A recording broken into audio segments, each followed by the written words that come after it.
Assalamualaikum warahmatullahi wabarakatuh. Cerita ini memang berasal dari sebuah tweetan Fernando Torres atau underscore anak sulung makku. Jadi 5 tahun yang lalu saya dan orang tua saya ini sempat mengontrak di satu daerah yang lumayan angker.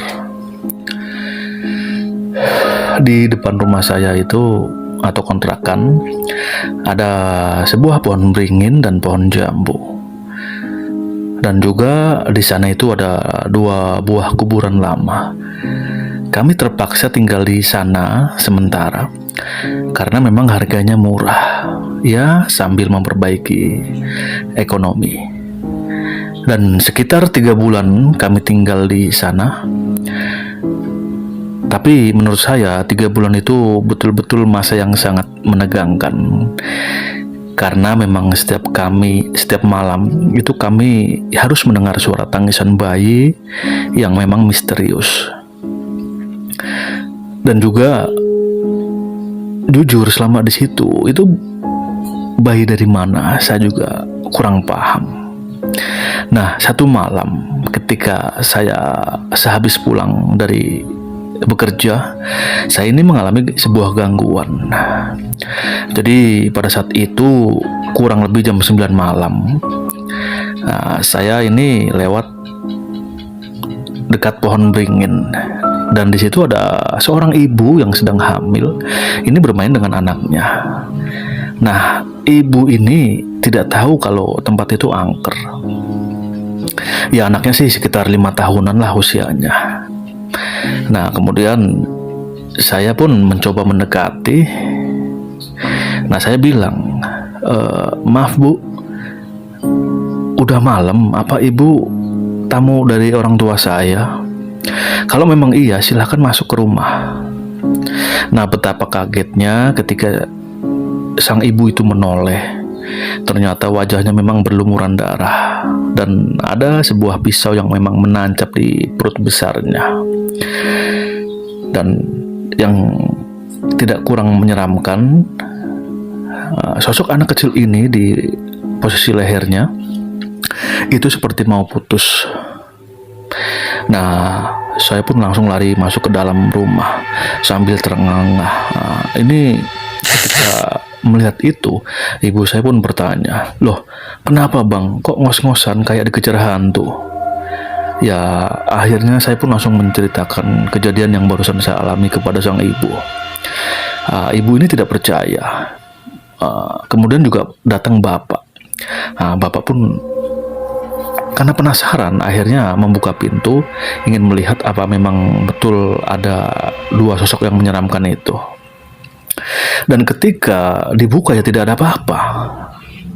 Nah, setelah itu tiba-tiba pintu depan ini ada yang mengetuk. Ya, saya tidak berani membuka. Akhirnya yang membuka ini bapak saya. Ketika itu ada 2 orang anak kecil ini bilang, om, boleh minta jambunya? Ya, kemudian bapak saya pun tanpa berpikir panjang langsung bilang, "Ini udah malam, pulang." Lagi juga itu bukan pohon jambu kami di sini hanya mengontrak. Nah, setelah itu saya pun langsung ke kamar. Tapi di kamar itu saya tidak melihat adik saya. Saya pun bertanya kepada ibu saya, "Loh, adik mana mak? Kok nggak kelihatan?" Mama pun ibu saya pun menjawab, "Loh, adik bukannya tidur di kamar kamu?" Ya, seketika itu juga akhirnya saya pun berdua mengecek ya, dan ternyata tidak ada apa-apa. Ya, kami ini akhirnya panik. Nah, setelah itu waktu saya menengok ke bawah ranjang atau di kolong ranjang, saya ini kaget. Ternyata itu 2 bocah tadi yang mengetuk pintu depan rumah kami itu. Dan dia bilang itu si Arul tidur di pohon jambu dengan wajah yang datar. Nah, di sini pun saya langsung kelimpungan ya, dan akhirnya saya pun bilang ke ibu, bahwa kalau adik saya ini tidur di pohon jambu. Ya singkat kata akhirnya pun kita bertiga melihat ke pohon jambu, dan ternyata betul adik saya ini sedang tidur di atas pohon jambu dan badannya sudah dikerubuti semut-semut kecil. Namun alhamdulillah adik saya ini masih bernafas. Dan dengan kejadian itu akhirnya kedua orang tua saya pun percaya bahwa pohon itu memang sangat menyeramkan. Nah kemudian setelah adik saya sadar, dia cerita kalau habis pulang ngaji dia itu diajak sama ibu-ibu yang hamil dan anak kecil untuk mengambil jambu, dan mereka juga mengajak bermain ayunan. Nah si ibu hamil itu menyuruh adik saya untuk duduk di dekatnya, dan ibu hamil itu pun sambil menyanyikan lagu, istilahnya sambil meninak bobokan gitu ya. Ternyata itulah yang membuat adik saya itu mengantuk. Dan ini yang baru saya sadari. Jadi posisi tidur di pohon jambu itu sudah lama. Bahkan ketika saya juga melihat penampakan tadi itu, jadi sekitar sudah berjam-jam.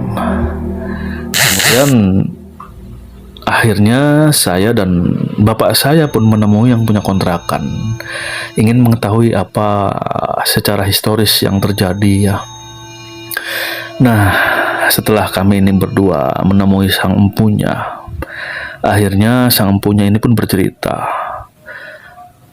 bahwa dulu di tahun 60-an di pohon beringin dan bekas pohon jambu itu berdiri sebuah rumah yang mewah. Namun di rumah mewah itu terjadi pembunuhan massal satu keluarga. Ada konflik keluarga yang menyebabkan satu keluarga ini dibantai habis. Dan rumah itu dihuni oleh, sebutlah namanya Lastri, pada saat itu sedang hamil dan anaknya yang masih berusia 5 tahun. Karena memang ini masalah konflik ya, akhirnya istilahnya pada saat itu ketika sedang ada pembantaian ini, ada dua keponakan dari Lastri, ya sebut saja namanya Ricky dan Untung. Nah tragedi ini bermula saat Lastri ini ditagih hutang oleh rentenir ya, karena ulah suaminya. Suaminya ini ternyata banyak hutangnya karena memang bisnisnya sedang bangkrut. Nah ketika suaminya ini pulang, Lastri pun langsung marah-marah.